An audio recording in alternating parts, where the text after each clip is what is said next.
Okay, in this set of videos, we're going to go over some prerequisites in calculus.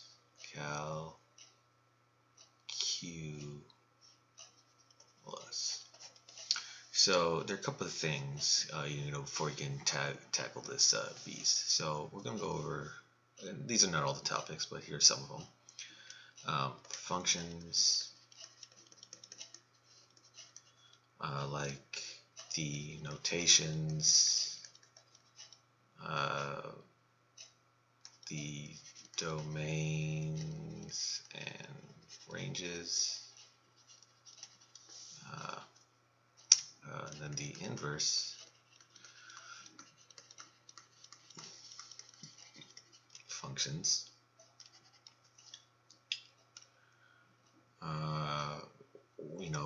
their notations as well.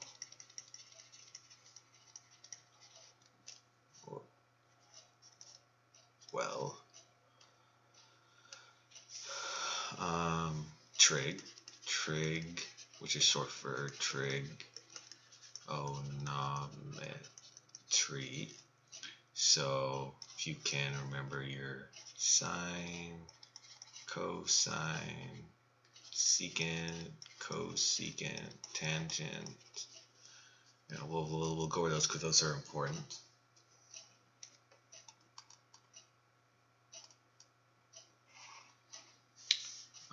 And then you also have, we have the basic concepts, but then we're going to go over how to solve some of these trig problems. We may or may not do them with the calculator, but I'll have to see, because it's just you're just pushing buttons, so it's not a big deal. Then we got functions as well, but now we're going to look over exponential and then log.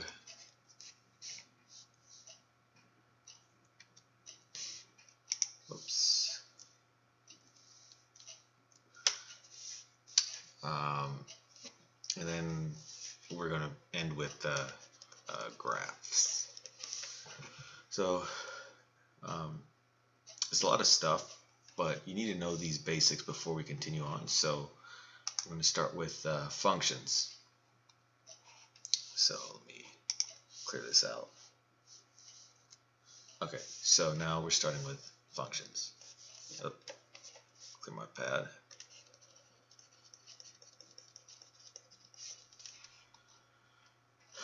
Okay, so in this section, we're going to make sure that you're familiar with what functions are and their notations, because these are going to appear in every single calculus problems you do, and if you don't know the functions and their notations, you're going to have a hard time. So first we're going to talk about excuse me,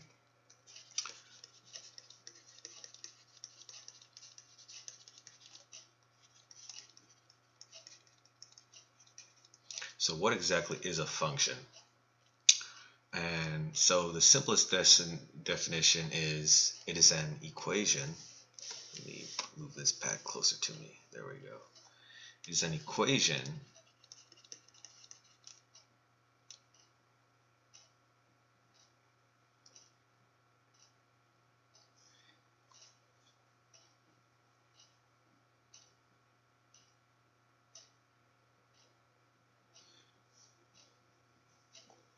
so it's an equation, and so this equation will be a function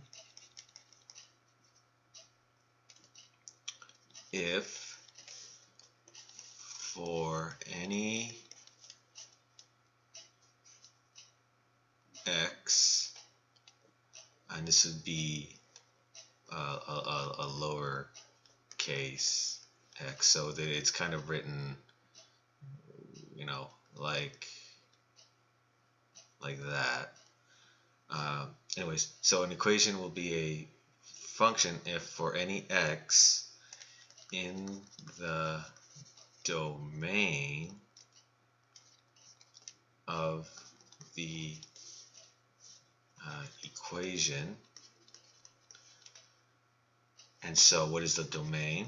The domain is all the x's that can be plugged into the equation. And you know, this jargon may not make sense now, but once you see the problems, they'll make a whole lot more sense. And so this equation will yield one value of y for a specific x. And so again, you know, jargon may not make any sense now, but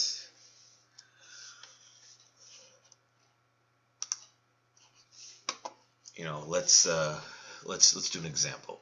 So we got two examples. We got one is y equals x squared plus 1. Okay. And so we have another one, y squared equals x plus 1. So for the first one, I'll label 1, and the second one I'll label 2. So for the first one, this is a function because given an x, so for one given an x, there is only one way to square it.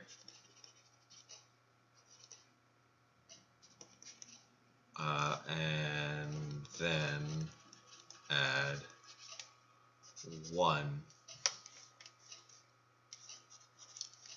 to it.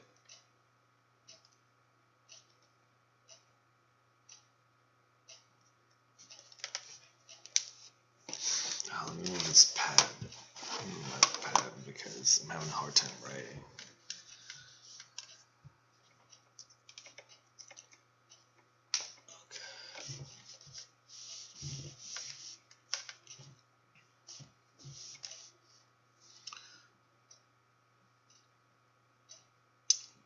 Period. So it doesn't matter. So no matter what value of y, what value of x you put in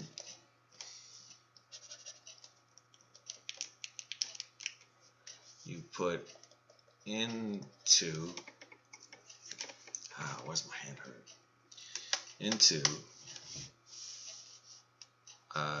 the equation, you get 1y.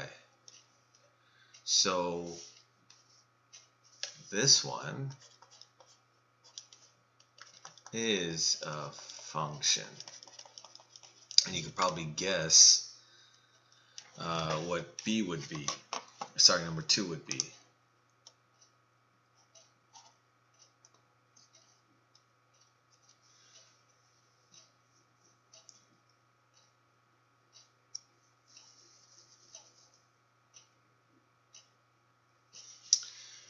So remember, for 1x, there's 1y, essentially. So, but for 1x, you're getting 2 different y's. So this is not a function.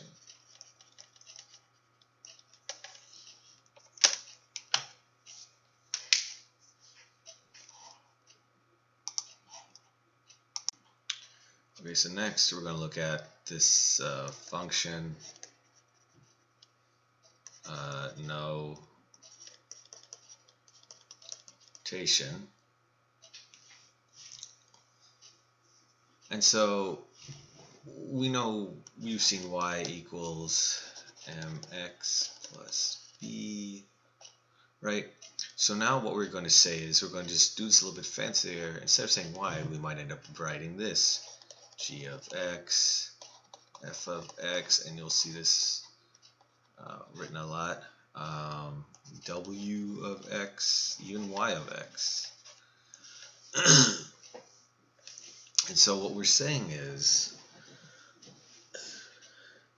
basically we're telling you, if we write something like this, equals x plus 3, we're telling you this is a function and we want to take in a certain value of x. So I can say y of 1, so this would be just 1 plus 3, y of 2, this would be 2 plus 3, and so forth.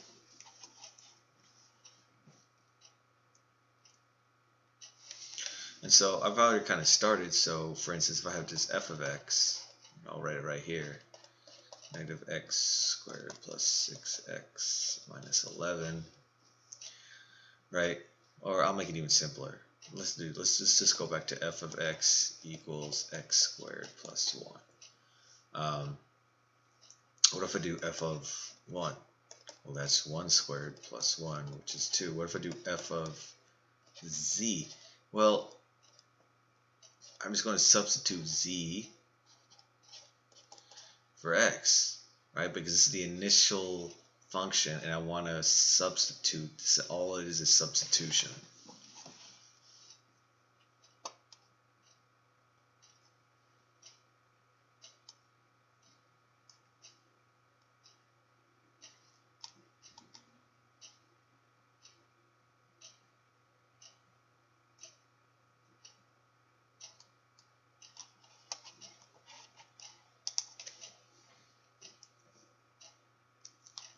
Okay, so next we'll talk about the domain.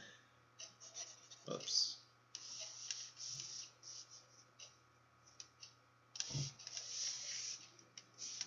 Let me move my keyboard out of the way. See if I can actually write better. Okay, that's much better. So next we got the domain and range. So what are each of these? So again, the domain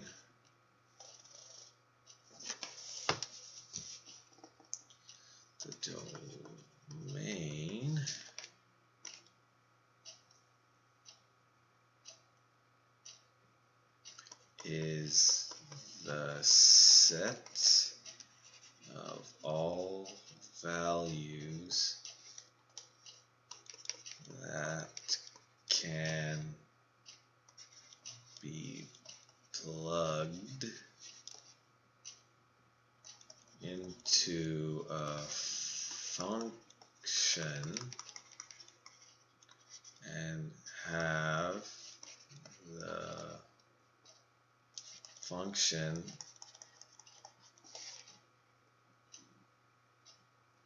exist and have a real number value. So we're dealing with real numbers, which means avoid division by 0. I'm going to say square roots of negative numbers, negative n, I'll do that. Logarithms of 0 and negative numbers, right? And so let's take this to another step. So basically you're just dealing with real numbers. So next is, what about the range?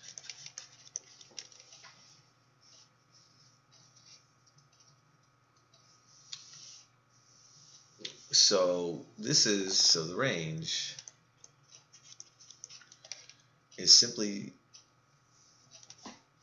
a set of all possible values that a function can take. And as best with these is just to look at some examples, because then when you go back and then read these, it'll make much more sense. So I'll just do one problem. So we got f of x is equal to 6x plus 6x minus 2. So what you need to know is, now when we're talking about domains and range, we need to start thinking graphically, right? This is not that great of a graph, but that's okay. So when we start thinking this, so start thinking, what does this look like in terms of a graph, and that'll help you so much. So we know when we do this, and this is not the scale, not accurate, but we know that this is going to be some sort of a line, some sort of a straight line, right? Going dot da da dot da da. Okay. So knowing this is a line, and it's not horizontal, right? Because your slope here is 6. So it basically means that this can take on any value. So the range is all real numbers, and we denote it by this symbol. Or you could say range, negative infinity to infinity, decimal infinity symbol.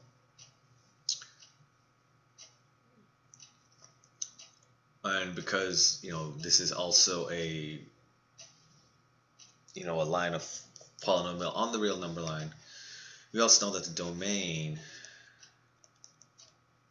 is going to be from negative infinity x infinity, or the easiest thing to do is the same thing as the range, this and this. Okay. Now, what if I start getting into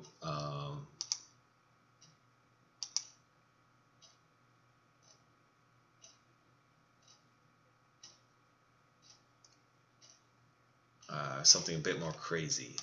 Well, not too crazy if you learn how to, if you're catching the drift of this. Yep. So what if I give you a function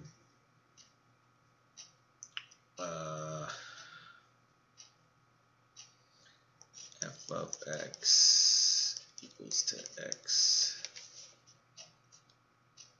minus 6, absolute value, these are absolute value symbols, minus 3. So what would happen? So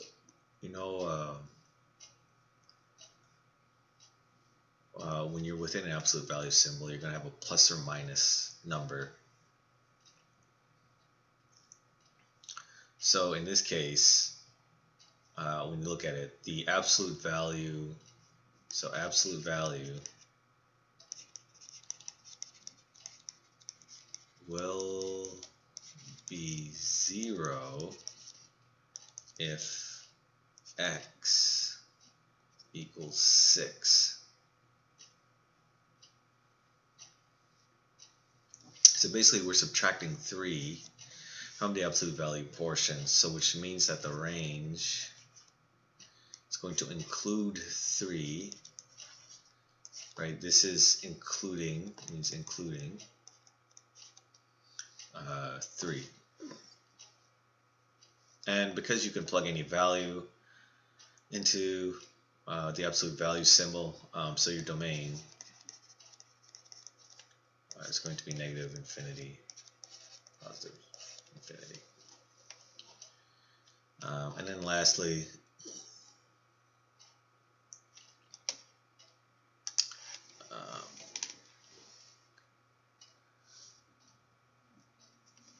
what if I gave you the function f of x equals 1. Now, this number line will help you. So this is basically saying y equals 1. So if y equals 1,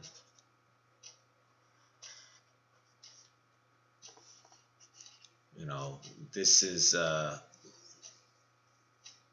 very easy because it's only taking on one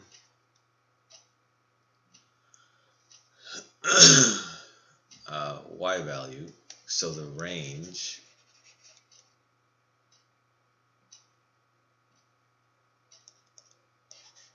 is equal to 1. The domain, all the x values, right, because it's going on forever, is the same thing. It's negative infinity to infinity.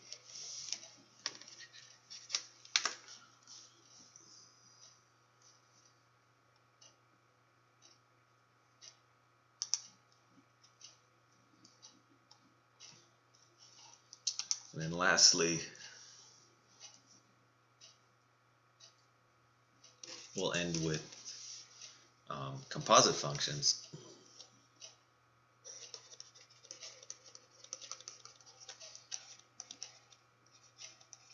And this may seem hard, but it's not.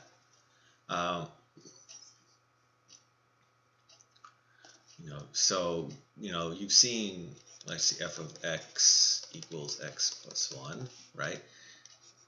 Right. So now there's another notation you can do. I personally don't like this notation. This is an O. So just like FOG, right? X, and this is equal to FG of x, f of g of x. So, basically, let's say call this f of y. So basically you have f of y and then equal to some sort of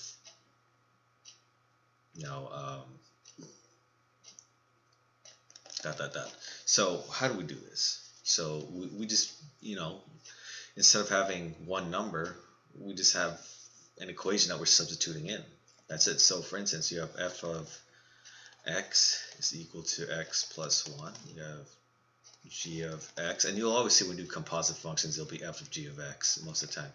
It's equal to, we'll say this is also equal to x plus 2. So what is f of g of x? Well, so,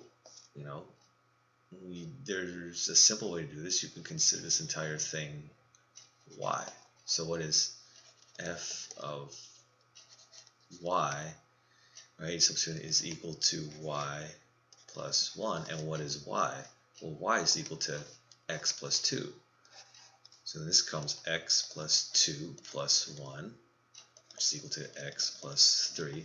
And so you basically solved it there. So you can always use your rules and properties and shrink this down, because this is nothing more complicated than just substituting in what x is. So I think that's good enough for this lesson, and then we'll continue on with if you guys are interested with inverse functions. So I'm trying to do these examples here and there, just to see what you guys like, what you guys want to learn more about. But let me know what you think or what you would like to learn more about.